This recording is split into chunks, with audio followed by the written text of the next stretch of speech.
Buonasera a tutti, benvenuti all'ippodromo del Savio di Cesena. Prossimi al via i partecipanti alla prima corsa al premio Garage Campana.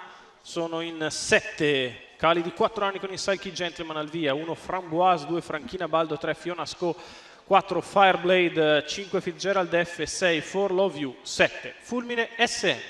Macchina inizia a prendere velocità, si prepara al lancio. Parte.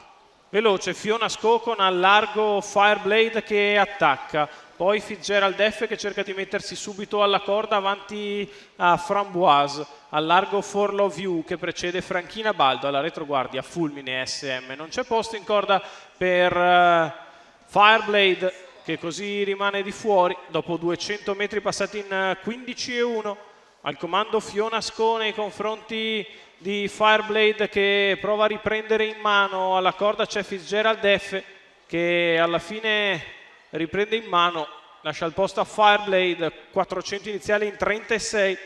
Al comando Fiona Sco arriva il suo esterno For Love You che si è sbrigato ad arrivare ai lati della battistrada, dopo 500 metri è già lì ad apparigliarla completamente. Se ne vanno 600 di gara in 46,7.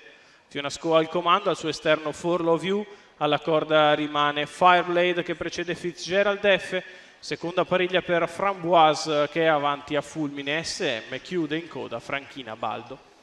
Mezzo miglio in 1:2, sul piede l'1:17,5, si va sulla curva di destra, prosegue in evidenza Fiona Sco con al suo esterno For Love You, in corda Fireblade precede Fitzgerald F, in pariglia sempre Framboise, 1000 metri iniziali in 1:18 con Fiona Sco che si è permessa i propri comodi al comando. For Love You è sempre al suo esterno, alla corda rimane Fireblade, in pariglia Framboise, non cambia nulla a 400 dal palo, se non che Fiona Sco viene stappata per allungare, cala For Love You, prova a inserirsi ora Framboise che scatta a centropista. Numero 6, in corda rimane sempre Fireblade davanti a Fitzgerald F all'ingresso dell'addirittura d'arrivo. Fiona Sco in evidenza, Framboise prova ad andarla a riprendere, poi Fireblade è in vantaggio, Fiona Sco attacca Framboise, insiste Framboise che passa e viene a vincere nei confronti di Fiona Sco. Al terzo posto ancora Fireblade.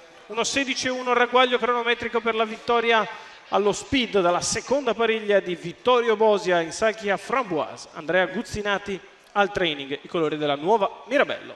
Eccola nelle immagini, lo scatto di Framboise che coglie un po' in difficoltà Fiona Sco nel finale. Passa e vince, esulta Vittorio Bosia, vince lui la prima corsa della serata dal Savio di Cesena.